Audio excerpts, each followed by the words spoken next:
Center. It's Ray from Pro Shaper Workshop in Charlton, Mass. And we're talking to Tim Trezise, who's been here from Australia on the Churchill Prize. And he's working on a 79 Trans Am, turning out some aluminum fenders. This is the first fender he did. Yeah, it was much harder than anticipated doing factory stamped panels than I guess the more flowing lines of classic cars. So there was a lot of features and a lot of really subtle things in it that took a really big amount of time. And putting it all together was quite a struggle. So it's particularly finishing it up. So we got most of the way there on both of the fenders, and there's just some slight things, but I learned a lot along the way, and that was the important part. And point out some of the subtleties. So in the top line of the panel, it's starting out with a nice flare out there, but then it goes into a subtle reverse as the panel goes along, and you're also joining sections as you're going as well, so that reverse has to match each of those sections and then gradually become bigger all the way along to the nose of the panel. The other thing that was important was this point is a high point in that panel as well, so everything's coming up to a crest there, so that was kind of hard to put not a flat line through it, but having to bend with that up, that down, and the reverse running through it. All the flanges, they were pretty hard because they were quite complicated flanges running down it. They also had to meet in at the join sections, which made that quite hard, and that's on a lot of the different joins there. So there were about 5 pieces in this, and then hand forming on the indicator recess in there as well, which was quite tough to do, and that was after the panel was formed, so doing both of those, and then also putting in the vent on the back. And while I didn't get to finish out the vent and weld it in, I've got that locked in, so I've locked all my edges and it's on the right angles for the rest of the vent to go in.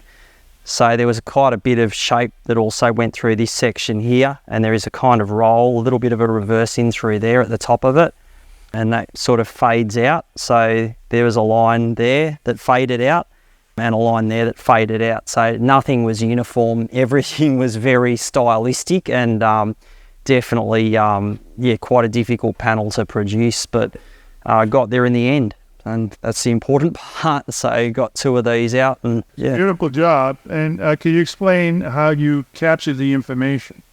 So I went onto the car and then used Ray's flexible shape patterns, which were instrumental in making something this complicated. It's quite hard.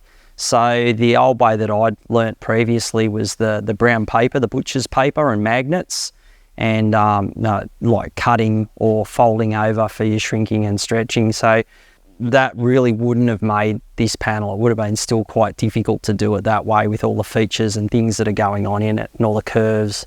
So it was quite a complicated panel to make. I suppose the flexible shape pattern allows you to put the areas in, and the area was really important because the area was English wheeled into the actual panel and gave it the shape, the initial shaping, or volume, I guess you'd call it. And then it also allowed me to know exactly where I've got to start those bends, so I wasn't guessing, and all that information's captured in that flexible shape pattern. So using the flexible shape pattern, the templates, knowing where they go, following all the curves. Profile gauges, yeah, so there are, yeah. It was innumerable profile gauges because of the complexity. There was, I've had a really tough time sanding in cardboard and all the other things to make up all of the gauges that go on the panel, so it really was quite a complicated panel, and a lot of information was going on at different stages. So even in panel sections where it looks quite plain, there was actually a lot going on.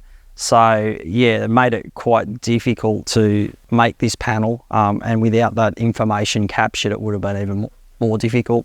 And to do a traditional wood buck, I would guess it would take a month to make one left and right wood buck. Yeah, so to wooden buck make this would be just a waste of time. It's very, very difficult. Yes, you can capture information, but then trying to make it over the buck, that's just about impossible. There's just too much going on. Even a wire form would be very difficult. Yeah, like there's just a lot of information going on, and it certainly was a lot harder than I thought. And this is the first panel I've ever made, so particularly welding up aluminium was quite difficult.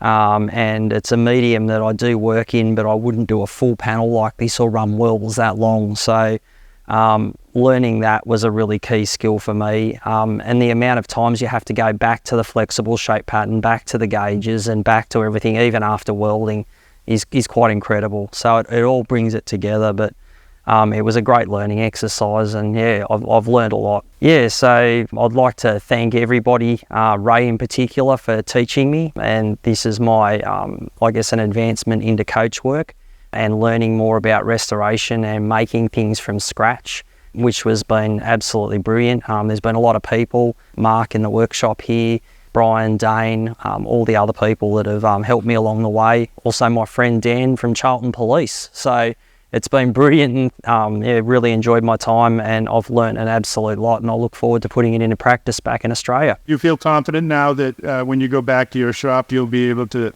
pretty much knock out anything? Yeah, like this was super complicated, and probably that's one of the things that I really did enjoy. It was quite a challenge, and we set the bar really high in that first video. And I think, you know, over the time that we went on, I obviously went away for 3 weeks to American Welding Academy in Missouri, and also went over to California, and then I came back. So there's a bit of a gap in between what we've done on the panel. Yeah, like I've learned a lot, and I think confidently I can go back and reproduce definitely on the Skylines without any issue from scratch.